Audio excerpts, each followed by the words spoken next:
Hello and welcome to today's content, which will be a quick recap on Duane, since I've actually already done a video on him before, and it was actually my very first video on this channel that I made.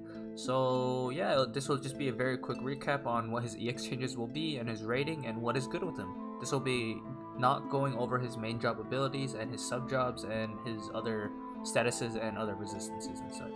Without further ado, let's begin. For the EX changes for Duane, we know he has a 10% base slash resistance and 15% base pierce resistance. With his knighthood passive, with the EX change, it turns into Paragon of the Knight, which still keeps the 15 defense, which is very nice to have. He additionally gains 10% slash and pierce resistance, so this makes it 20% slash and 25% pierce. This is very good, especially against units that are either slash or pierce. From his stats, we know he has 4.5k as a base level 120 master ability included unit by himself, which is not bad. It's actually pretty high. Not as high as the other tanks, but that's still pretty good. 551 attack is very strong. He has 10 defense, 0 spirit, 62 agility.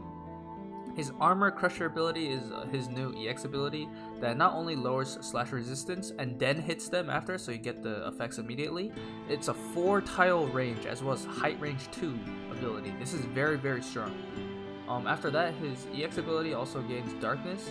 His darkness ability is on his base unit, but his EX upgrade turns it into eternal darkness, which breaks physical barriers now before hitting as well, so this is going to be very strong in terms of DPS.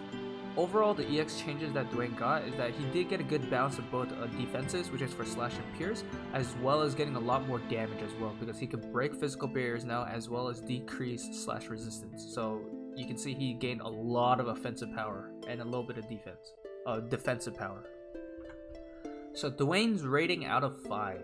As an EX unit, right now, if you were to just max him out right now, max limit break level 120, he's going to be a 5 out of 5 for sure. Not only has a very strong slash and pierce attack moves, because he does have the Dragoon sub job, he has high HP, that's still a good amount. 4.5k is still much higher than all the other DPSs in general. His high attack, 550 roughly, is very high, especially for how beefy he is already. He could be arguably one of the best bruisers in the game, if not the best currently. There are a few others that can do the job similarly, but you know what I'm saying. He has decent agility, and he has a base of 10 defense and 0 spirit. Base of 10 defense is going to be very nice, specifically because of Paragon of the Knight, which can boost it to 25. So yeah, basically 25%, 25 base defense. He's capable of dealing very good damage for both single target and AoE abilities. He has a 25% slash res in peril on a single target. He's capable of AoE disable, and it has a physical barrier break. So this is perfect for either setups or literally just killing out mitigation from units. He does have no 100% hit abilities, so evasions is going to be effective against Duane. His EX did give him more luck to help him, because as a base unit right now, he actually has horrible accuracy, but with his luck passive on his EX, he actually turns into a regular accuracy unit, which is good. It's very nice. He actually kind of needed it, because he had a base chance of missing on even some units that weren't even really evasive at all. He does have re-raise removal and an AP break on his magic infuse, which is very nice to have. The re-raise removal also works even if it misses, so keep that in mind. He's capable of flexing easily on tanks to bruisers to DPS, because literally how his kit and passives can work, he can literally just flex those all around just easily. His innate defense penetration for 20% at least allows for fighting against tanks and people who just kind of build up a lot of defense for no reason. He has a very high base defense, like I said, with Paragon of the Knight. He's capable of 4 move with his hate passive if you want it, so that it does give him a good amount of mobility. His resistances are weak and strong at the same time, but it's mostly weak to the more uncommon slash niche attack types, because strike and missile is not really seen too often right now in our meta. It's just not seen as much compared to slash and magic, which are way higher in terms of how common it is. He has a dark imperil of 38%, which is very nice to have. He is a dark element, which means that he can have very high synergy with vision cards such as Omega, Diablos, Demon Wall, Black Rose, etc. And this means that his only elemental weakness and advantage will be light. So keep that in mind, because that means other units, other elements aren't really going to be have that additional bonus against them. It's always going to be a double-edged sword between dark and light. Now for his future and longevity, I do have to lower him down. Maybe even a 4 out of 5. But right now, I do believe for what units we know are coming out, it's still gonna be a 4.5 out of 5. His damage is good at best, but his attack stat has a hard time climbing into like the top tiers of DPS stats, such as like 2B or like Auron and stuff like that. He can't reach their level of damage, even though he does have a very good amount of unmitigated or less mitigatable damage.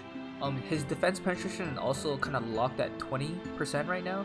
His sword, the spine blade that comes out later, will help him reach to 40%, but it's not going to be at the same tier as like power creep levels, such as like later on where Cloud can get 60%.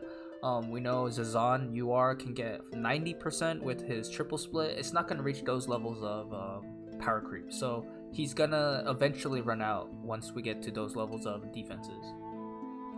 His stats overall are very solid, but he is a little bit spread out in terms of damage and tanking, because he actually has 1 to 2k almost less HP after like a full build compared to like the other tanks such as like Rain, Mont and stuff like that.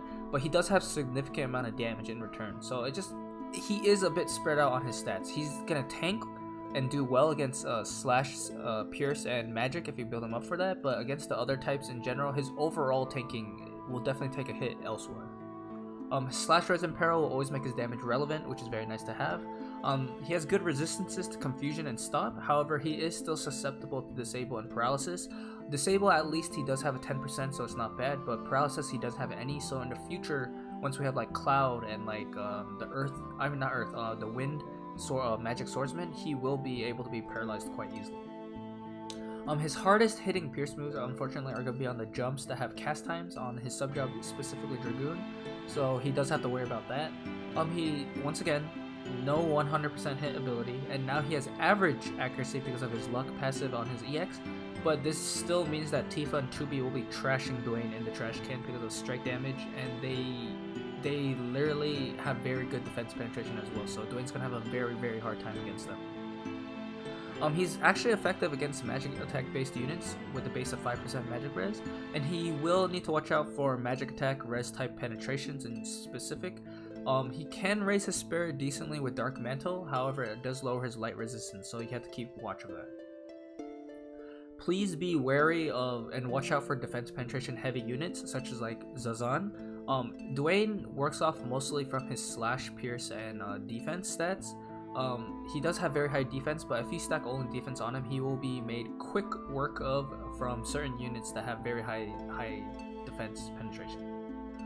Physical based tanks also in general will give Duane a very hard time to deal DPS, such as like a full tank Warrior Light, that's EX. We also have Anglebert's EX coming out later, or like a King Mont. If they build up a lot of defense and not like specifically other attack types, but just a lot of defense in general, Duane will actually still have a hard time against them because he does not have a defense imperil or very high defense penetration in general.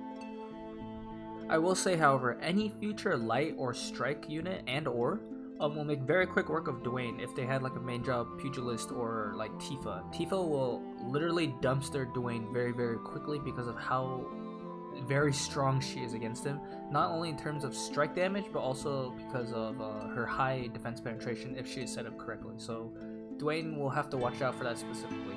Also, any light and strike unit in the future that comes out with pugilist or a strike type attack main job is going to do significantly damage to Duane.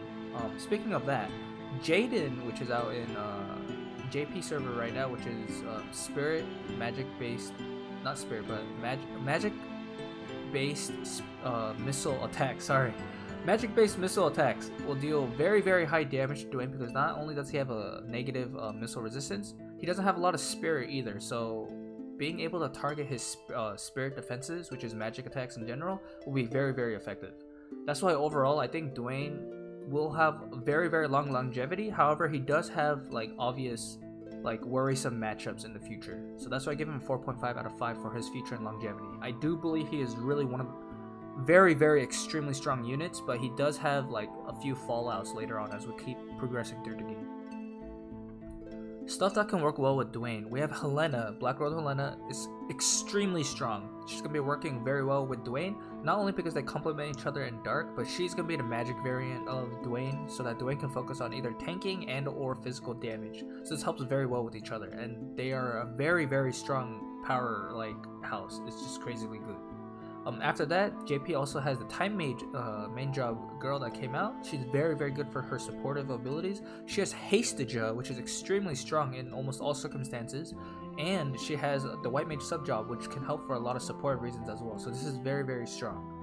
Garvel does not have his EX, but even without his EX right now, I do believe he's actually still very strong. Once he gets his EX though, he will be extremely strong.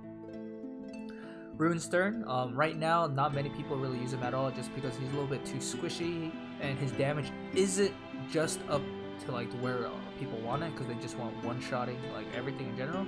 Once his EX comes out though, he'll be extremely strong with Duane. They'll be literally the physical combo powerhouse together, and it'll be very, very effective. Obviously there are also other dark units here that work very well, but I do believe these are the best flexible matchups with him that help him as well at the same time.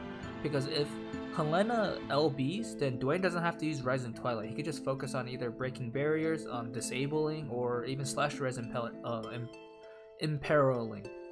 So he can work very well off that. Similarly, if they have a lot of defense, Stern's Hazard Crusher can lower their defense in general, and basically he can work off that as well. Time Mage Time Mage main job girl is gonna be very supportive later on, and Haste Judge is always good, so they can work well together. And Garvel is kind of Garvel on his own, because they do have the Dark Mono buff on their master ability. They'll still be helpful to each other. For the TMR setup, if you want a more defensive setup and more flexibility for tank Duane specifically, Titus's TMR, his sword, gives 10 defense as a weapon TMR, which is kind of crazy. This allows Duane to kind of focus more on accessories and armor instead. So this is actually very nice to have, and if you want a full tank Duane. Outside of that, most Duanes in general will probably be using Ziza's Bells, because having a lot of AP allows Duane to literally just keep outputting a lot of high damage abilities. We do have the Spine Sword coming out, which is going to be very nice to have if you face high defense enemies. It does give him a total of 40% defense penetration if both are just completely maxed. We also have Brigadine, which is very nice to have, especially for the AoE resistance, because Duane, unfortunately, outside of his defense and slash and pierce resistance, he will have a hard time dealing with other types of damage mitigations, because he does not have it, unlike certain other units, such as Kingbont, who has AoE resistance. So outside of that, I do believe Duane is going to be a very, very strong unit, and this was a very quick recap. I will put a video on my very first video on Duane down below. It is a little bit old, but I still believe most of it still holds up, so yeah. Until next video, peace out.